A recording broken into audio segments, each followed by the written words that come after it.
from our Greens Point Service Center. But we also are having this over the internet, so we can have media outlets from Louisiana and Mississippi join us as well as anybody that couldn't join us live today. So I want to make sure that that's available to everyone. We are a multi-state utility. We are a significant electric provider here in the greater Houston area, but we also have over 1 million gas customers in Texas, as well as other hundreds of thousands of gas customers in Louisiana and Mississippi. So our update today will be more broad than it was yesterday, as we've seen the track of the storm go to the right a little bit in the Gulf. As part of our agenda today, we have 3 of our leaders joining us. We have Jonathan Robb, who is our Director of Emergency Preparedness and Response. We have Darren Carroll, who's our Senior Vice President of Electric Operations. He also has previously run our gas business. So Darren's going to be giving us an update on both the potential impacts on our electric system here in Texas, as well as gas updates across Texas, Louisiana, and Mississippi. And then finally, we have Tony Gardner, who is our Senior Vice President and Chief Customer Officer, who will talk about everything we're doing to make sure our customers are informed. So we'll go in that order, and they'll each share information about what we're doing to plan, prepare, and respond to Tropical Storm Francine. Before we move into our updates, just a couple of quick reminders that after Beryl, we've taken a number of specific actions to improve our system. We've replaced over 1,000 wooden poles with fiberglass poles that are more storm resistant. We've also cleared 2,000 miles of vegetation from our lines in the greater Houston area. And we've also added 300 devices that increase the reliability of our system. So we've already taken those actions. We've also had a number of other things that are going to be going on over the next many years, and Darren's going to cover some of that. So with those updates, I just want to make sure that you all know how important this is to us. We heard the calls for change after Beryl, and we've been implementing a number of different ones. So let me go ahead and turn to our operational update, and we'll start with Jonathan.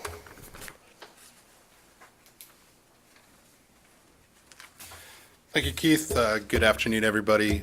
We continue to monitor Tropical Storm Francine. As you know, storms can be unpredictable and the path can change at a moment's notice. So as we get the latest information from the National Hurricane Center and our third-party experts, the track is now a little more to the east, so we will continue to activate our Emergency Operations Center to support our operations across both Louisiana, Mississippi, and Texas as well. So we'll continue those activations, continue that response and coordination across all our footprint of our utility operations. So for more information about our operations and our response, I'll turn it over to Darren Carroll.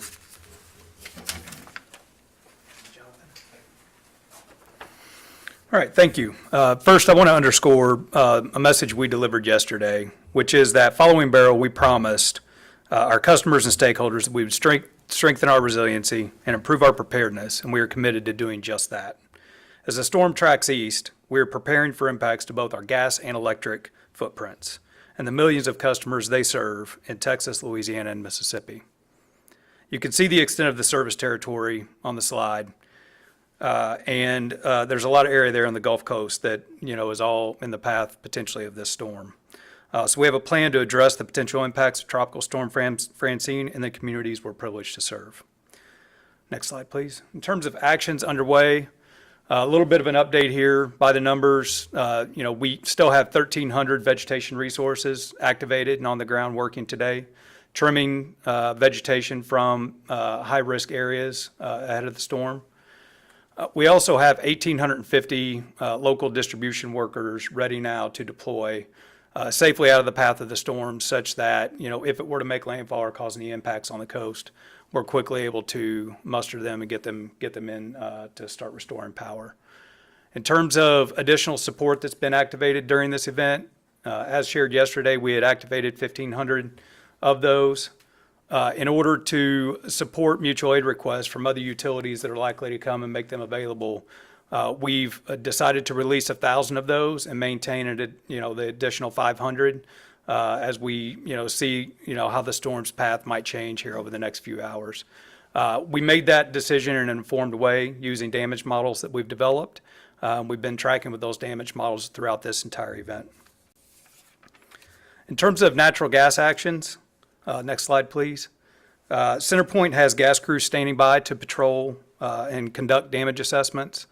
In areas that are more susceptible to severe flooding or where forecasts suggest that there may be severe flooding, CenterPoint will proactively shut off gas for safety. We're also coordinating with first responders and local governments. And if needed, if anybody was to restore their gas service, we will work to restore that as safely and quickly as possible. Finally, in all 3 states, we remain in close contact with federal, state, county, and city officials and continue to communicate our pre-storm activities and readiness efforts.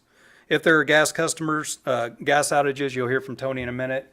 If you have any leaks or smell, any leaks, he'll talk to you about how to report those. And with that, I'll hand it over to Tony Gardner.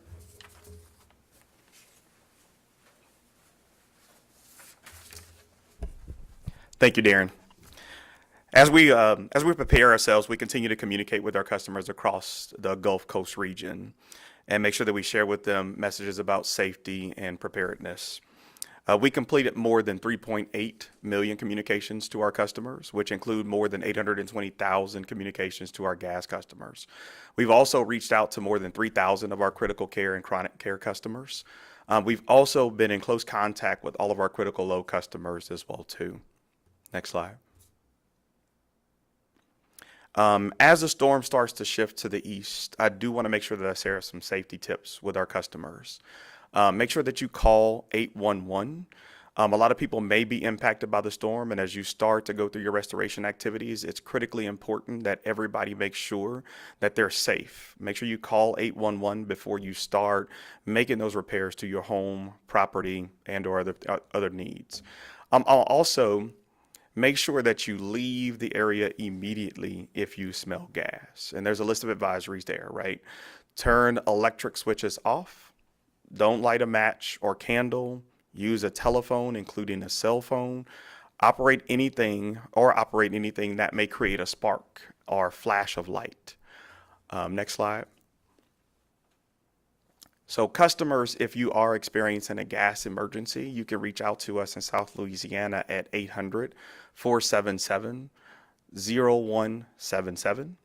In Mississippi, please contact us at 800-371-5417. And that's for any gas emergency or gas service need that you may have if you've been impacted by Tropical Storm Francine. I also want to make sure that I send a reminder out to all of our customers in our electric service territory to make sure that you sign up for Power Alert Services.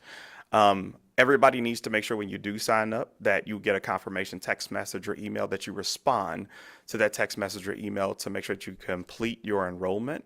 Also, you can sign up multiple people, up to 5 people, can receive messages and alerts about what's happening at your premise through Power Alert Services. And all of our information in terms of estimated times of restoration are available to you all via Outage Tracker. For additional information, please visit us at CenterPointEnergy.com.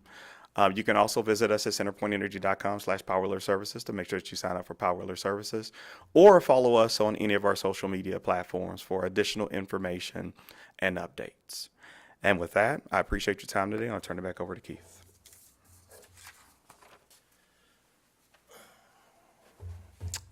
Thank you, Tony. I mean, traditionally we have time for questions. I know we have a couple cameras in the room. I don't think we have any reporters with us today.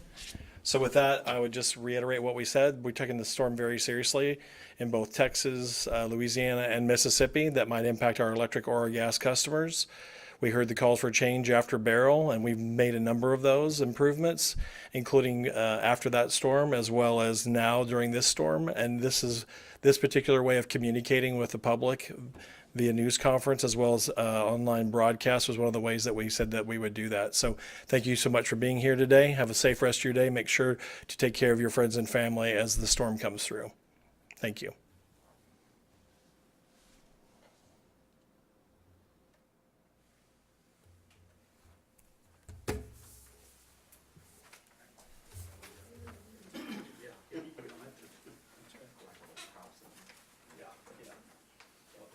That is amazing.